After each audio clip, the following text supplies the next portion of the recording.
morning. Today is February 3rd, and this is The View with Catherine Chang. Today's topic is Taiwan's indigenous submarine and patrol ships. First, I want to talk about Taiwan's indigenous submarine program has significant development, and the red zone components have been approved by the U.S. State Department and will be handed to the U.S. Congress. Taiwan's first indigenous submarine is expected to be completed and launched in 2024.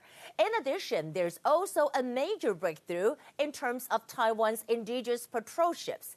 The Tuojiangjin stealth multi-mission corvettes. We can see over here, it will take over the Jinjiangjin's patrol and combat duties.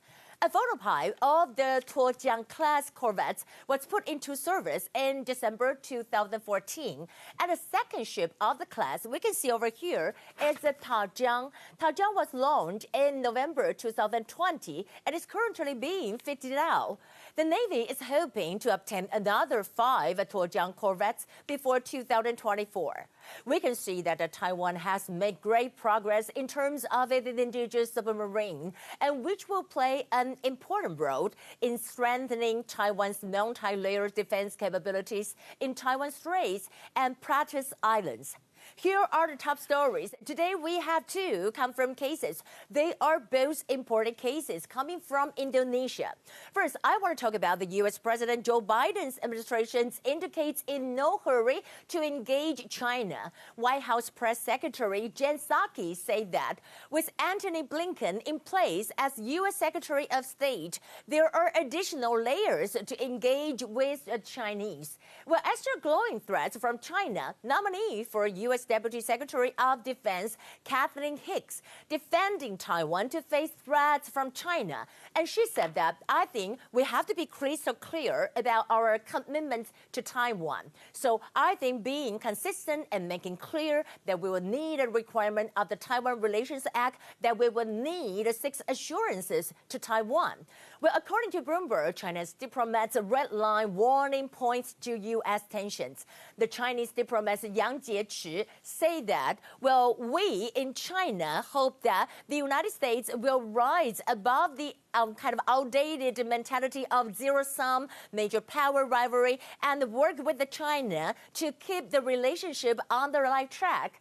On the other hand, let's take a look at Trump's impeachment trial. We know that Trump lawyers claim fight like hell speech didn't really incite riot. Former U.S. President Donald Trump is charged with incitement of insurrection. If convicted, Trump could be barred for political office. But it seems unlikely Democrats will fight 17 Republicans voted they need.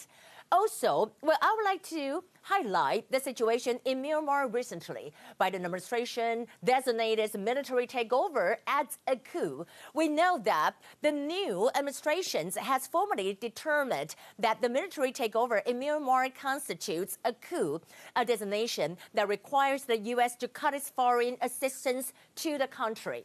Well, Japan also expressed their concern. Japan defense official warns Myanmar coup could increase China's influence in the region. Japanese State Minister of Defense Yasuhide Nakayama said that if we do not approach this well, Myanmar could get further away from politically free democratic nations and join the League of China. Well, in the end, moving to Hong Kong police chief kind of defends low prosecution rate in the national security class. We're talking about these cases, saying inquiries take time. We know the Hong Kong commissioner of the police, Deng Bingqiang, said that. He said the law was only enacted around 7 months, and it's still very early to say the prosecution rate is low. There are a lot of cases that are still under active investigations. Well, that will be the situation in Hong Kong.